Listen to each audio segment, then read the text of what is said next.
a los varones cantar, son otras cosas distintas, ¿verdad? A nosotros nos ha pasado cuando vamos a la iglesia del pastor MacArthur, que somos puros varones cantando, y pues son 3.500 voces de hombres alabando al Señor, y eso pega durísimo. Pero aquí se oye igual, nada más que un poquito menos, ¿verdad? Pero la intención es esa. ¿Cuántos entregaron su tarea de la semana pasada? ¿O cuántos ya la hicieron? Levanten la mano, por favor. ¿Ok? ¿Quiénes no la hicieron? ¿Todos la han hecho? Bueno, porque no vinieron, ¿verdad?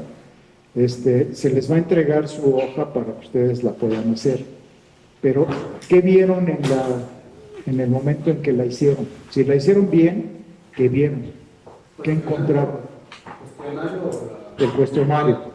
El último de la iniquidad, donde vieron todas esas áreas, ¿qué encontraron? Porque eso es lo importante y eso es lo que vamos a ver ahorita al final, para que ustedes puedan irse dando cuenta qué pasó en sus vidas, o qué ha pasado, qué se ha repetido de la historia. Y entonces ahorita vamos a ver, vamos a hacer una oración, pero vamos a ver el conflicto entre las dos simientes, que eso es lo complicado en nuestra vida generalmente.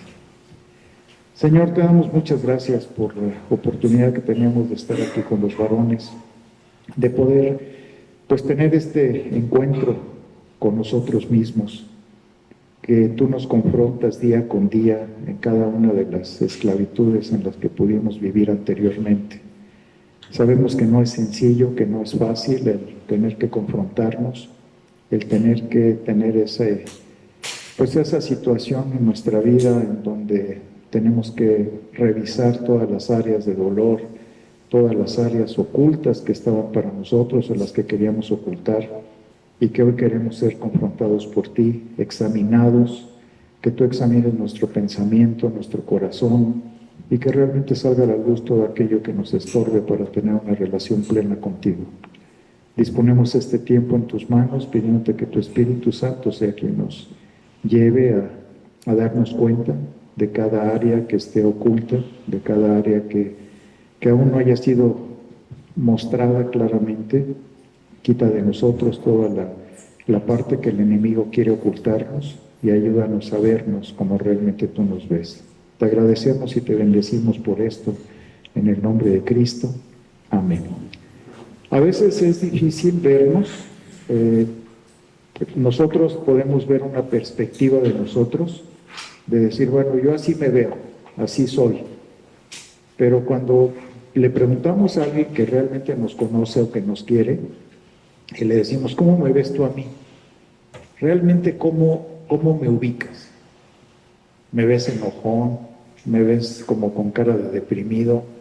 ¿Me ves como hipócrita? ¿Me ves con confianza? ¿Crees que soy confiable ante ti?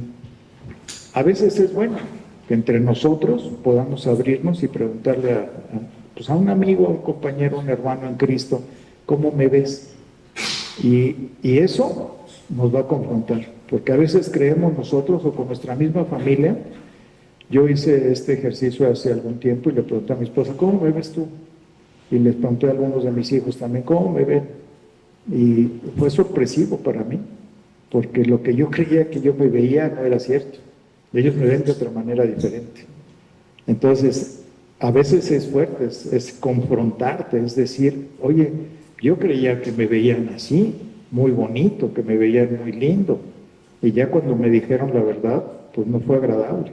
Pero es bueno, porque entonces uno se da cuenta quién es, no lo que uno aparenta o lo que uno cree que es, sino cómo te ven los demás. Pregúntale a tu esposa, pregúntale a tus hijos, pregúntale a tus papás, pregúntale a las personas que están cerca de ti, ¿cómo te ven? Y te vas a asombrar, porque vas a decir, ay, yo no pensé que me viera de esa manera. Ahora, ¿cómo te ves en el espejo? ¿Cómo te analizas? Cuando te ves en el espejo, ¿te caes bien o te caes gordo? ¿O qué te molesta de ti?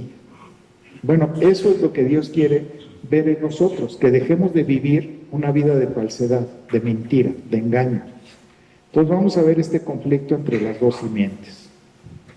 Como vimos anteriormente, la iniquidad es la semilla diabólica engendrada en el espíritu del hombre que va a determinar la actividad pecaminosa de éste durante su vida.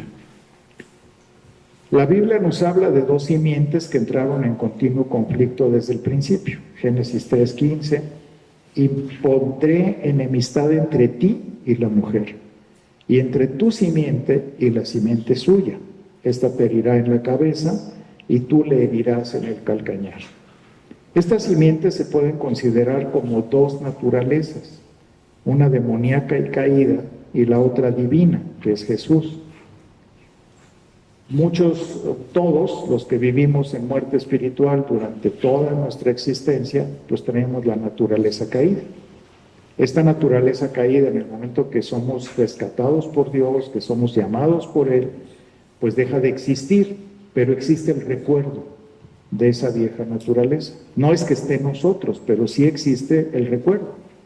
¿Cómo pensabas? ¿Cómo era tu conciencia? ¿Cómo fueron tus acciones? Y eso no se fue. O sea, el recuerdo de esa vieja naturaleza se conserva, desgraciadamente. Entonces dice, cuando venimos a Cristo, a través de haber sido elegidos por Él, somos engendrados en nuestro espíritu de esa simiente divina. A partir de ese momento va a empezar un conflicto interno en nosotros, entre la llamada carne y la semilla de vida que acaba de ser plantada en nosotros.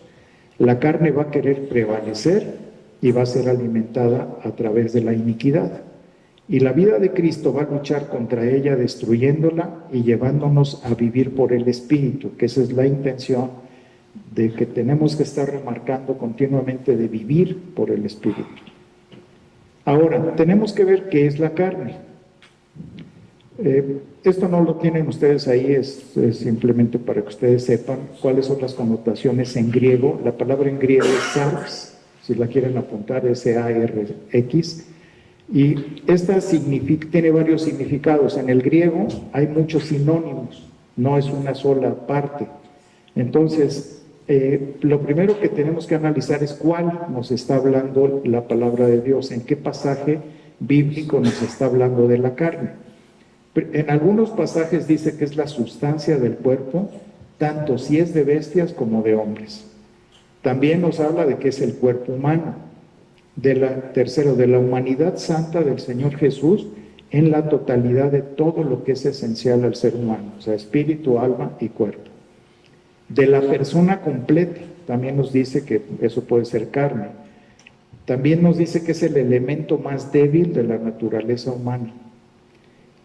También dice que es el asiento del pecado en el hombre, que no es lo mismo en el cuerpo. Y este es el que nos interesa más, que es el elemento inferior y temporal en el cristiano.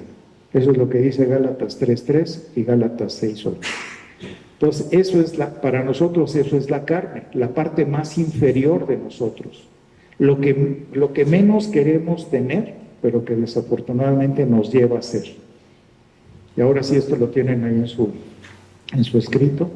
Esta es la estructura de maldad que a través de la iniquidad de nosotros, el diablo edificó a nuestra alma para torcernos del camino de Dios. Desde que nacemos, la iniquidad es implantada en nuestro corazón y comienza a contaminarnos en nuestros deseos, en los instintos, las emociones, en nuestros razonamientos, en nuestras decisiones, en todo el concepto de quiénes somos, nuestra forma de desenvolvernos, en dónde ponemos nuestra confianza, en quién creemos, etc.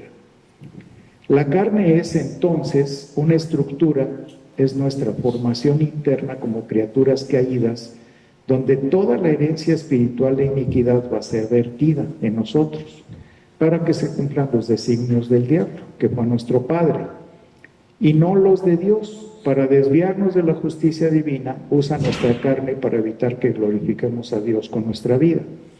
Tenemos un ejemplo bíblico en la vida del rey David. Él reconoce esta situación interna que le arrastró al mal al caer en adulterio con Betsabé. Salmo 51, 1-6.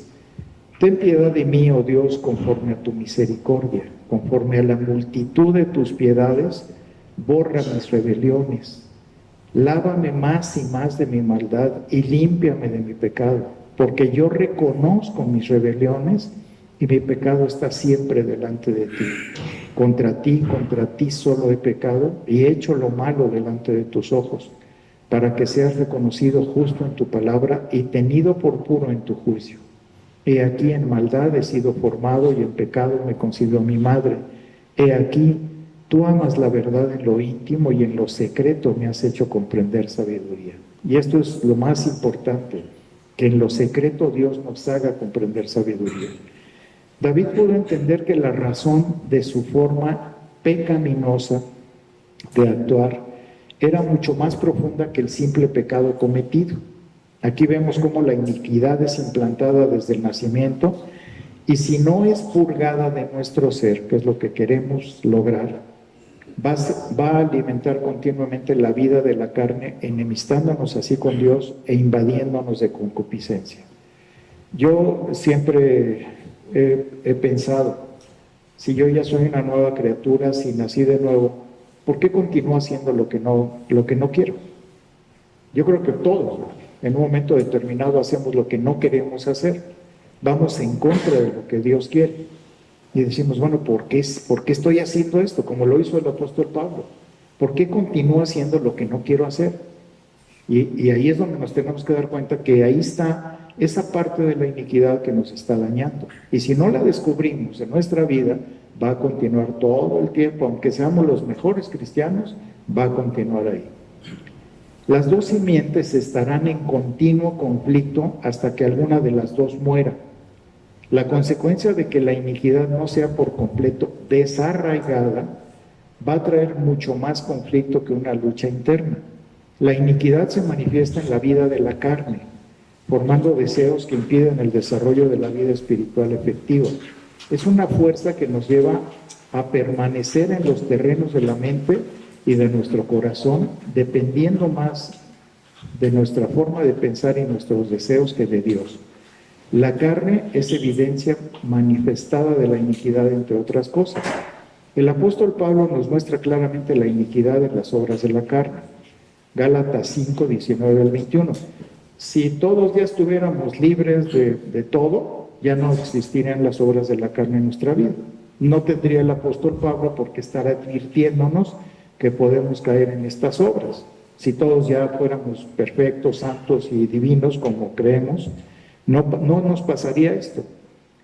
Manifiestas son las obras de la carne. O sea, se notan, se ven en nosotros, que son adulterio, fornicación, inmundicia, lascivia, idolatría, hechicerías, enemistades, pleitos, celos, iras, contiendas, disensiones, herejías, envidias, homicidios, borracheras, orgías y cosas semejantes a estas, acerca de las cuales os amonesto, como ya os lo he dicho antes, que los que practican tales cosas no heredarán el reino de Dios. Cuando nos dice y semejantes y cosas semejantes a estas, pues nos están diciendo no son las únicas, puede haber otras más, hay listas más grandes que eso. Y cuando dice y los que practican tales cosas no heredarán el reino de Dios, pues muchas personas dicen, oye, pero si yo estoy haciendo esto continuamente, pues seguramente que no voy a irme con Dios. Esto le ha preocupado a mucha gente porque no han trazado la palabra de manera correcta. Porque cuando dice los que han hecho, la palabra clave se encuentra ahí mismo. Cuando dice que los que practican tales cosas. ¿Tú lo practicas? ¿Tú todo el tiempo haces lo mismo? Porque cuando practica uno el pecado, se tiene uno que preocupar severamente. Si tú estás practicando el pecado, lo más seguro es que no seas salvo. Y cuidado, si tú tienes práctica de pecado, lo más seguro es que no hayas nacido de nuevo. Porque aquí lo dice. Esto es muy claro. Entonces, si tú estás cayendo y cayendo y cayendo y no te arrepientes y no cambias, esto quiere decir que tú no naciste de nuevo. Y puedes estar aquí. Eso es lo preocupante. Que puedes venir a la iglesia, puedes estar aquí diciendo que incluso sirviendo, Pero si tú estás practicando el pecado, tú no eres hijo de Dios. Porque no podemos caer, pero no practicarlo. No que sea una práctica continua. Si Dios ya te amonestó, ya te advirtió, ya te señaló, ya te dijo, eso déjalo. Eso que estás haciendo está mal, eso es pecado. Y tú continúas haciéndolo, cuidado. Porque aquí está muy claro, no heredarán el reino de Dios. Entonces, lo que significa práctica viene de una palabra griega que se llama prazo, con doble S, y quiere decir una acción persistente, que estamos todo el tiempo haciendo lo mismo, y que aunque Dios te amonesta y te puede remover la conciencia, pero no cambias, habla claramente de que estás en práctica. Estos pecados son tan solo frutos, evidencias externas de una estructura, de hábitos y paradigmas que han controlado nuestra vida por años y que solo por el poder del Espíritu Santo podemos destruirla. Tratar con los frutos es tan solo una obra externa. O sea, puedes quitar el fruto, pero ¿qué es lo que te está llevando a que hagas eso? Ese pecado, que practiques ese pecado o que sigas cayendo en lo mismo. A pesar de lo que has visto, sigues cayendo en la misma situación de toda tu vida. Un ejemplo de esto es un alcohólico que viene a Cristo y deja de beber. Yo conozco miles, millones, bueno, no millones, miles o cientos que he tratado, pero nunca trata con la raíz de su desorden de personalidad, con las raíces de dolor, de rencor y de rebelión que lo condujeron a evadirse de la realidad de esa forma. O sea, dejó de beber, tapó la botella, como se dice vulgarmente, pero ¿y lo de adentro? ¿Qué pasó? ¿Por qué tomabas? ¿Por qué caías en eso? ¿Por qué te tenías que evadir? ¿Qué había en ti que te llevaba a eso? Así como el alcohol, pónganlo en lo que sea, en el sexo, en la comida, en todo lo que te lleva a caer en lo mismo. Inevitablemente, el poder de la iniquidad atrás del pecado lo arrastrará a otras formas de evasión pecaminosas. Dejaste de tomar y que ahora cómo te evades, ahora cómo te fugas, de qué manera, con el sexo, con la mentira, con el engaño, con la masturbación, que generalmente es uno de los grandes conflictos de la gente que vive en las iglesias. De la pornografía, que es otra de las evasiones. ¿Cuál es tu evasión? ¿Con qué te fugas? ¿Con qué te evades? Ya dejaste el alcohol, tapaste la botella, pero ¿dónde está tu fuga? ¿O con qué más te estás fugando? Porque ahí es donde tenemos que ver. La razón es porque en su corazón está grabado, tienes que evadirte, no soportas la frustración ni el dolor. ¿Sabían ustedes que una de las características de la personalidad de un alcohólico o de una persona que tuvo problemas con el alcohol es que no tolera la frustración? No se puede enfrentar a ella. Sufre terriblemente cuando se frustra. Y entonces dice, como estoy frustradito, entonces me tengo que evadir. Y venga el alcohol para poder sanar esa parte de mí que está lastimada. Ese es el problema. Y entonces buscas otra salida, otra escapatoria. Este decreto hecho por él mismo, y el mismo alcohólico lo decreta, es alimentado por la iniquidad, que va de continuo a presionar su carne y caerá en una vida llena de mentiras, de autoengaño, y posiblemente buscará evadirse a través de la comida, del adulterio, de la pornografía, etc. Él puede creer que ha sido libre del alcohol, pero en realidad lo único que hizo fue podar un fruto visible, pero nunca fue a la raíz del problema. A pesar de ser creyente, continúa viviendo bajo el gobierno de la carne. Caerá en negación al negar que es alcohólico, se justificará y dirá que es un bebedor social, aunque muy dentro de sí mismo sabe que no es verdad. Algún tiempo que yo estuve dando terapia, me mandaban mucha gente de iglesias. Entre algunos de ellos eran pastores, había mucha gente que pastoreaba en otras iglesias. Y dentro de lo que me encontré, que fue muy penoso, era que la mayoría de los pastores que vinieron, casi todos, habían sido alcohólicos. Casi todos, es raro, pero casi todos habían sido alcohólicos. Revisen ustedes la vida de ¿cuántos de ustedes fueron alcohólicos? Ahí levanten la mano. Vean, para que vean que no es mentira. Hay muchísima gente en el mundo, de aquí, sobre todo de México, que pasó por una situación de alcoholismo. Los pastores pensaban, pues yo soy pastor, ya estoy bien, ya dejé de beber. Algunos todavía se echaban sus traguitos, algunos, porque decían que no había problema. Pero los que habían dejado realmente de beber tenían problemas severos con la pornografía. Era donde más les pegaba. Les digo que una vez atendía a un pastor que tenía 15 años de pastorear y tenía 15 años de ver pornografía. 15 años de estar esclavizado en la pornografía. Entonces se oye muy así a la ligera, pero es algo muy peligroso, es gravísimo. O sea, pastoreando y viendo pornografía. O sea, imagínense la contaminación a las ovejas. Porque si el pastor está infectado, va a infectar a las ovejas. Eso es lo peor, es lo más terrible. Por eso debe de ser irreprensible el pastor. Cuando yo les hablaba de ser irreprensibles, no lo podían creer, pero era su personalidad. Su personalidad está dañada. Había una línea de iniquidad. Y así como esos pastores, había muchos, y hay muchos pastores que caen en lo mismo. Pregúntate a ti mismo, ¿qué pecado o hábito te controla todavía? ¿Lo sigues practicando? Eso no lo tiene. Eso lo estoy diciendo yo. ¿Cuántos siguen practicando lo mismo? Puede ser un hábito o puede ser un pecado. ¿Dónde está? Tú tienes que ser certero contigo mismo y honesto. ¿Qué estoy haciendo con mi vida espiritual? ¿Estoy realmente caminando en el espíritu o estoy haciéndome tonto? Porque a Dios no lo puedes hacer tonto, te puedes ser tú, pero a Dios no. Ahora sí, esto ya lo tiene. Tratar con la parte superficial, que es el pecado visible, en aras de buscar nuestra santificación, no es suficiente.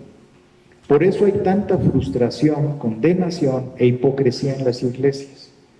Dios quiere iluminar nuestro entendimiento a través de reconocer la iniquidad de nuestras vidas para recibir la verdadera herencia de vida abundante que Dios tiene para nosotros. Lo más triste que puede haber es que nuestras mismas esposas, nuestros hijos, nos vean y digan, hijo, este cuate no crece, no cambia. Por eso es tan importante que nosotros como varones estemos aquí, porque somos las cabezas, y a veces somos cabezas sin ser cabezas, somos puras cabecitas, que dejamos a nuestras esposas a que tomen las decisiones porque nosotros somos incapaces, o ponemos a nuestros hijos a que tomen decisiones porque nosotros estamos incapacitados para hacerlo.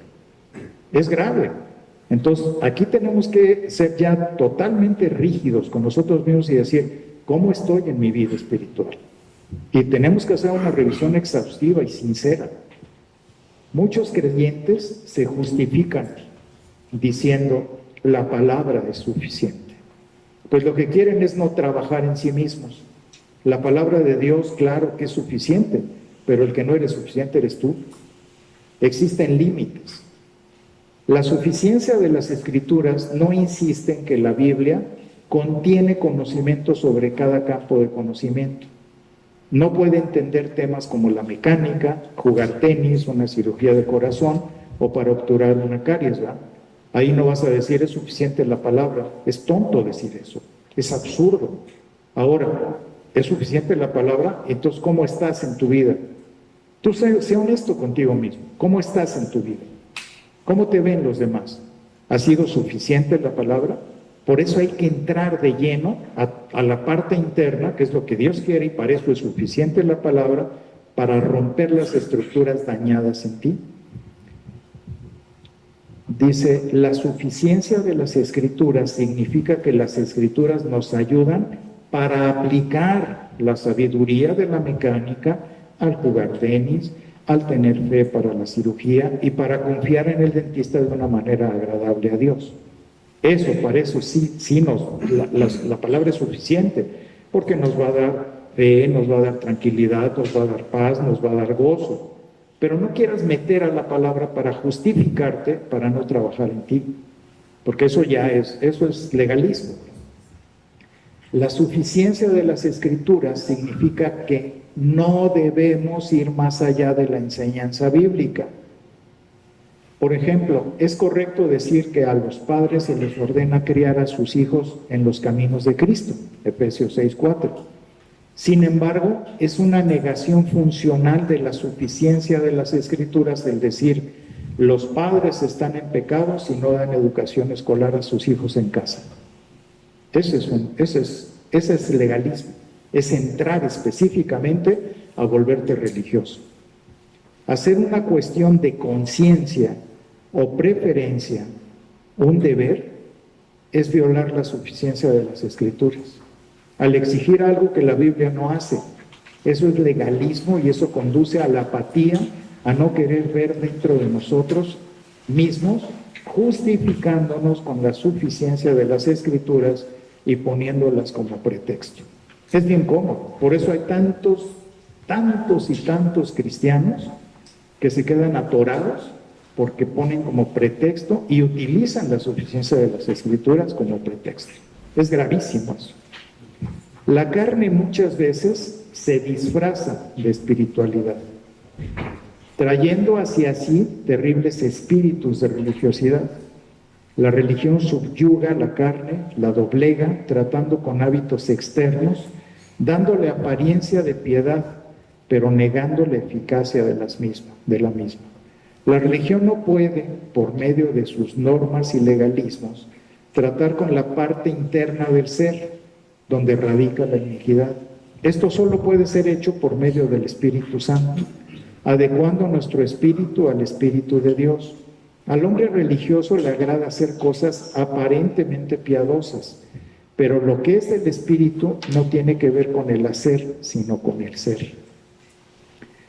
Esto es de tal relevancia que si no lo entendemos, estaremos viviendo conforme a la herencia de iniquidad en nosotros, haciendo esfuerzos y sacrificios que para lo único que sirven es para agotarnos y terminar hartos de todo lo que se llama iglesia.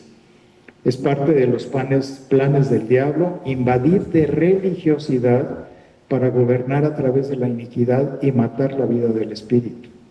Se puede orar en la carne, oraciones mentales, peticiones llenas de llanto, pero que carecen de fe.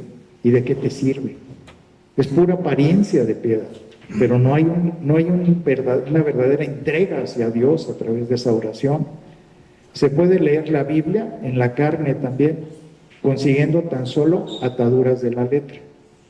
Se puede adorar cantando tan solo con la boca y sin ningún objetivo de alcanzarlo a Él. ¿Cuántas veces estás en la adoración, en la alabanza, y estás piensa en otras cosas, en vez de estar adorándolo a Él? O sea, haz conciencia de esto, porque te puede pasar, y yo creo que a todos nos ha pasado, que de repente estamos en la alabanza y estamos piensa en otras cosas. ¿Te ha pasado? A todos. Entonces, ¿qué es eso? Carne, pura carnalidad, ¿verdad? La carne está íntimamente ligada a la iniquidad. Sirve a la ley del pecado y de la muerte y se opone a la vida del espíritu, matando en muchos casos la vida espiritual del creyente. Mientras la iniquidad no sea erradicada, mantendrá al creyente atado en los terrenos de la carne. Por un lado, tratará de llevar una vida espiritual, puesto que ama a Jesús, pero inevitablemente será arrastrado a hacer conjeturas carnales.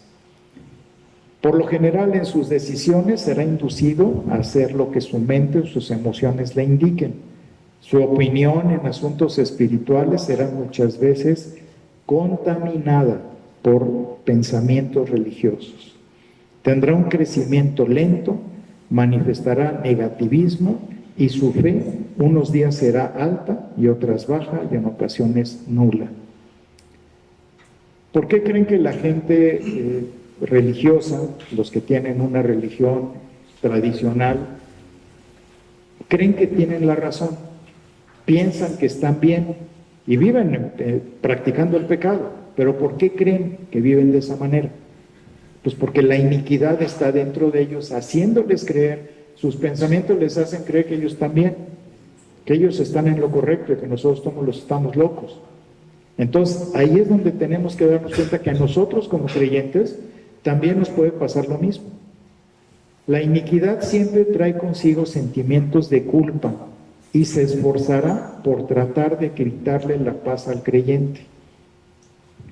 La iniquidad tiene por objetivo, hacernos permanecer equivocados en este mundo. Es enemiga de la cruz y tratará de evadirla a toda costa. En muchos seminarios e iglesias se enseña que si se quiere tener una iglesia numerosa, lo mejor es hablar lo menos posible de la cruz y del pecado. Es por eso que muchas veces la predicación de la palabra es comprometida, lo mismo que la libertad del espíritu, porque la iniquidad tiene sus ojos en el temor del hombre antes que en el temor de Dios. Filipenses 3, del 17 al 19. Hermanos, sean imitadores de mí y mirad a los que así se conducen según el ejemplo que tenéis en nosotros. Porque por ahí andan muchos de los cuales os dije muchas veces, y aún ahora lo digo llorando, que son enemigos de la cruz de Cristo, el fin de los cuales será perdición, cuyo Dios es el vientre y cuya gloria es su vergüenza, que solo piensan en lo terrenal. El ser del Espíritu implica un camino, una forma de vivir y de actuar, y objetivos muy diferentes a los de este mundo. Vamos a ver ahora lo que es la justificación verídica, porque aquí es importantísimo y yo se los platico porque esto es algo que a mí me impresiona, como el Espíritu Santo acomoda todo lo espiritual. Es impresionante. Esto que vamos a ver ahorita tiene mucho que ver con lo que voy a hablar el domingo en la prédica. Y yo no lo acomodé, lo acomodó el Espíritu Santo. De veras, Dios quiere mostrarnos esto en la iglesia. Está hablando el Espíritu Santo a la iglesia. Y es algo que se acomoda, Dios lo acomoda. No es cuestión de que yo diga, ay, voy a hablar de este tema y de este otro. No, yo ya tenía previsto empezar con la carta a Santiago y esto ya estaba. Y se acomoda específicamente. Dios lo acomoda de una manera perfecta. Entonces, pongan atención porque es Dios hablándonos. Dios nos está hablando a nosotros dentro de la iglesia, a cada uno de nosotros. Esto se llama la justificación verídica. Sería imposible tocar el tema de la iniquidad y cómo encontrar nuestra liberación de ella sin entender con claridad el sacrificio justificador de Cristo en el Calvario. Muchas malas interpretaciones se han convertido en el entendimiento de este fundamento, que mantiene a muchas personas en el error, creyendo que tienen una salvación y en realidad nunca la han tenido. Es peligrosísimo. Dios está restaurando todas las cosas antes de su regreso, y una de las más importantes es la predicación del Evangelio verdadero de Jesucristo, con todo su poder y toda su gloria. Se ha reducido el Evangelio transformador, pero confrontador a la vez, en una sencilla y dulce oración del pecador, carente de realidad espiritual y de compromiso. Una oración en la cual una gran cantidad de personas que lo hacen no tienen la menor convicción de pecado, ni de arrepentimiento, ni dejar el mundo para seguir a Cristo. ¿Cuántos hicimos una oración que nos dijeron en una iglesia? Si declaras con tu boca que Jesús es el Señor y lo crees en tu corazón, serás salvo. Y pasamos al frente o alzamos nuestra mano y creímos que con eso éramos salvos. Cuidado, cuidado, porque si tú hiciste eso y estás practicando el pecado, tú no eres salvo. Eso es la realidad de lo que dice la palabra. Si no has tomado tu cruz, si no has entendido verdaderamente el sacrificio de Jesucristo en la cruz y estás viviendo para Él, cuidado, porque no fuiste justificado realmente. Te justificaste a ti mismo emocionalmente, pero no fue una realidad en tu vida. Y por eso sufres, por eso vives así, por eso chocas contra el Evangelio, Por eso vas en contra de la predicación y sigues viviendo como tú quieres. Entonces, cuidado. Es una alerta de Dios para nosotros como varones, sobre todo como cabezas, de decir, ¿realmente soy salvo? ¿Realmente nací de nuevo? ¿O estoy fingiendo? ¿O estoy aparentando lo que no soy? Los llenan de promesas maravillosas, haciéndoles creer que todas las bendiciones de Dios vendrán sobre ellos, porque ahora Dios los considera justos, aunque sus vidas están llenas de pecado y de injusticia. De esos pastores y que les platico yo que atendí durante algunos años, vi como varios, pero 15 de ellos no habían nacido de nuevo. 15 de ellos. Y ahí estaban predicando el Evangelio en sus iglesias, aparentemente, daban conferencias. 15 de ellos no eran cristianos. De verdad, ¿eh? Entonces, se lo estoy diciendo con todo el ánimo de que ustedes se observen, que se revisen a sí mismos. Eran pastores, habían ido, nos veíamos cada año en los encuentros que había ahí para los servidores, para los que éramos líderes. Esos 15 se habían estado engañando a sí mismos creyendo que eran cristianos y no lo eran. Entonces esto no es juego, no es broma. Por eso es tan importante. ¿Estás practicando el pecado? Analízalo. Qué bueno que se asusten. Eso me encanta. Que no duerman, pero que reconozcan si no son salvos. La justificación por medio de la fe se produce cuando Dios nos elige, pues hemos vivido inmersos en delitos y pecados y por lo tanto solamente a través de su gracia podemos entregar nuestra vida a Él. Es el momento cuando tomamos la decisión de dejar atrás nuestra vieja manera de vivir porque estamos sinceramente arrepentidos y avergonzados de que mis obras y actos hayan llevado a Jesús a un sacrificio tan terriblemente cruel y doloroso. La unión con Cristo es como un matrimonio. De hecho, el apóstol Pablo es la comparación que hace en la epístola de los Gálatas, es una analogía. Cuando alguien se une en matrimonio, deja su vieja manera de vivir como soltero, deja la casa de sus padres, deja a sus amigos y se une en un firme compromiso a su mujer. Lo mismo sucede cuando nos unimos a Cristo, dejamos nuestra antigua forma de vivir y nos unimos en un mismo espíritu con el Señor. Estamos en ese matrimonio con Dios.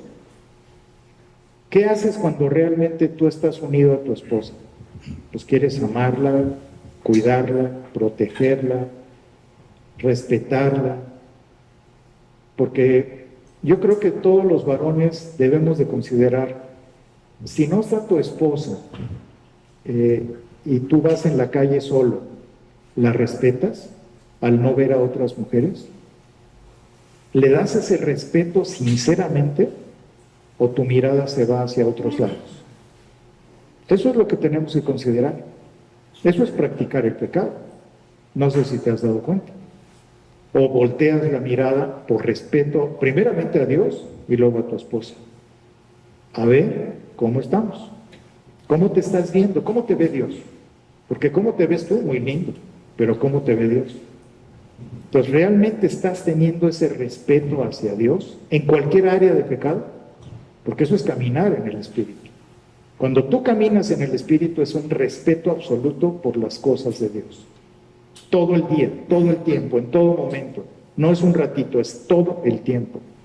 ¿Lo estamos haciendo? Lo mismo sucede cuando nos unimos a Cristo. Dejamos nuestra antigua forma de vivir y nos unimos en un mismo espíritu con el Señor. Sin embargo, hoy se vive en muchos casos un evangelio sin compromiso, en el cual vivir bajo la vieja estructura de pecado no tiene la menor importancia. Viven bajo la creencia que son justificados por la gracia y que entrarán al reino de los cielos hagan lo que hagan, porque un día hicieron una declaración con su boquita. Esta es la más grande de las mentiras de Satanás. Si bien la gracia es el regalo inmerecido de Dios y la salvación no requiere que nosotros hagamos obra alguna para poder ser salvos, sí es un requisito irreemplazable que se entre por medio de la cruz de Cristo. La cruz no es una opción más, es la puerta estrecha que conduce a la salvación. Y es ahí donde el alma arrepentida entrega su vida con el firme propósito de empezar una vida nueva, dejando atrás la práctica del pecado. Mateo 7, del 13 al 14. Entrad por la puerta estrecha, porque ancha es la puerta y espacioso el camino que lleva a la perdición. Y muchos son los que entran por ella, porque estrecha es la puerta y angosto el camino que lleva a la vida, y pocos son los que la hallan. Se necesita creer con el corazón y no con la mente. Necesita haber arrepentimiento sincero y no solo emocionalismo. Este creer con el corazón implica la firme determinación de caminar en la justicia que proviene de Dios y tomar de su gracia todo el poder que necesitamos para conformarnos a esa justicia. No es un yo creo en Dios y hago lo que se me dé la gana. En el corazón es donde se encuentra el sistema de creencias en nuestro ser. El corazón es el único que tiene la fuerza interna para determinar el cambio de dirección de nuestra vida. La mente reflexiona y acepta, pero carece del poder para romper estructuras de comportamiento. Las decisiones determinantes en una vida solo se pueden tomar con el corazón, o si no, sería tan solo fantasía e hipocresía. Entrar por la puerta de la cruz, humillarse, obedecer, renunciar a los placeres y rudimentos del mundo, solo el corazón puede determinar ese tipo de decisión. El doctor Nee, que fue uno de los que siguieron a Watchman Nee, dijo esto, era uno de sus alumnos: muchas personas se llaman cristianas, pero lo que creen es filosofía, ética y doctrinas acerca de la verdad o algunos fenómenos sobrenaturales. Creer esto no produce un nuevo nacimiento ni les concede a las personas un espíritu nuevo. Cuando se cree que tan solo con la mente podemos sabernos la Biblia de memoria, conocer mucha teología, pero ninguna de estas cosas conlleva el nuevo nacimiento. Es el corazón el órgano que se encuentra íntimamente ligado a nuestra alma y a nuestro espíritu. Y solo por medio de él es que podemos arrepentirnos para un cambio radical de vida. Es necesario dejar la antigua forma pecaminosa de vivir. Caminar en iniquidad creyéndonos justos es un terrible engaño. Recordemos que la iniquidad y la justicia se oponen radicalmente, y si tuvieran que coexistir toda la vida con una supuesta persona, ésta se encontraría en un lamentable y terrible estado del juicio durante toda su existencia. Esto es porque la justicia inevitablemente juzga la iniquidad. El verdadero evangelio es el auténtico poder de Dios para arrancarnos de una vida vana, carnal e inicua manera de vivir y producir en forma gratuita y genuina nuevas criaturas poderosas en Él y llenas de su gloria. Hoy muchas personas quieren ser herederos de las promesas de Dios y jamás se han arrepentido en forma genuina. Quieren todas las bendiciones de Dios y todos los placeres del mundo. Hoy la iglesia llama a hijos de Dios a fornicarios, adúlteros, homosexuales, a tramposos, a ladrones, a gente llena de soberbia, a personas que ven pornografía, que abusan y defraudan a otros. La genuina conversión traslada al creyente a una vida en el Espíritu. Cuando Cristo verdaderamente entra en el espíritu de un hombre, va a cambiar radicalmente la dirección de esa vida. Va a sacudir todo por dentro, nos va a romper todos los esquemas dañados y pecaminosos. Va a tomar nuestro corazón con una fuerza poderosísima y lo va a sumergir en su luz resplandeciente. Esto producirá un cambio total de manera de pensar. La simiente de vida está llena de fuerza y de fuego. Es Dios viviendo en nosotros. Si Dios está viviendo en forma real en alguien, este no puede permanecer practicando el pecado. La salvación radica en la respuesta del hombre al sacrificio de Cristo, entregando verdaderamente la vida para ser transformados por su poder. es dejar nuestra vieja manera de vivir para volvernos a Él. Yo creo que esto es algo que debemos de tomar muy en cuenta. Algunos de ustedes, a lo mejor Dios en este momento ya les mostró, ya les señaló en qué área de sus vidas están todavía equivocados, todavía practicando pecado. Y yo creo que lo más importante es si Dios va a poner el arrepentimiento en tu vida. Si Dios realmente te ha tocado, si realmente esto que hablamos ahorita ha movido la parte más interna de ti, yo creo que es el momento en que debes de ponerte a cuentas con Dios, confesar tu pecado y no nada más confesar, al confesarlo es arrepentir. Es decir, nunca en mi vida yo voy a hacer esto. Es ser radical. Ser creyentes y tomar la cruz de Cristo es ser radicales. Es decir, se acabó. Nunca más. ¿Te atreves a hacerlo? ¿O hay una reserva en tu mente que dice, no, ¿cómo nunca más lo voy a hacer? Si es así, es que hay una reserva. Como la que dejas en el tanque de gasolina. Si todavía está esa reservita ahí guardada, quiere decir que estás luchando. Hay iniquidad dentro de ti. Y que esa lucha que estás teniendo dentro de ti, en tu mente, no ha bajado tu corazón. Porque cuando baja corazón, eso se acabó. No más. Radical, totalmente. No vuelvo a hacer esto, jamás. No vuelvo a lastimar el corazón de Dios. ¿Estás dispuesto a hacerlo? Entonces, depende de ti. Y si no estás dispuesto a hacerlo, cuidado, porque casi estoy seguro que no has nacido de nuevo. Y entonces, ¿qué tienes que hacer? Rogarle a Dios, pedirle, clamarle de rodillas a Dios que toque tu vida. Porque si tú no has nacido de nuevo, estás en la entradita al infierno. Cuidado. Pues vamos a hablar con el personaje. Señor, te damos muchas gracias por la bendición de tu palabra. Gracias por mostrarnos lo que significa la iniquidad y todo aquello que ha estado estorbando nuestras vidas, Señor. Ayúdanos a ser honestos delante de ti. Aunque tú veas y que tú examines realmente nuestro corazón, nuestros pensamientos, nuestra vida, que podamos ser totalmente cabales ante ti. Quita de nosotros todo engaño que el enemigo está trayendo. Si existe esa reserva, quítala de nosotros, Señor. Ayúdanos a realmente poder ser tus hijos. A todos aquellos que hoy se han visto confrontados por tu palabra, enséñame, Señor, el camino. El camino es el arrepentimiento sincero, honesto, transparente, y el creer realmente que tú eres nuestro Señor y nuestro Salvador. No por una declaración, no por una oración que hagamos, sino por una convicción sincera de nuestro corazón. Yo te pido que ayudes a todos y cada uno de estos varones a que se constituyan en verdaderos siervos tuyos, que se constituyan verdaderamente como herederos de tu gracia y que no se conformen a vivir en las miserias del mundo, Señor.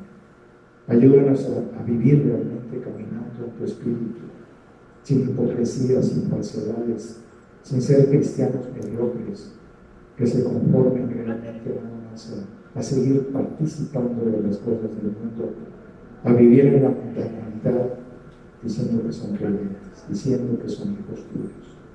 Te pedimos, Señor, que pongas firmeza, dirección en nuestras vidas espirituales y que arranques de nosotros toda iniquidad, Señor. Te damos gracias y te bendecimos en el nombre de Cristo.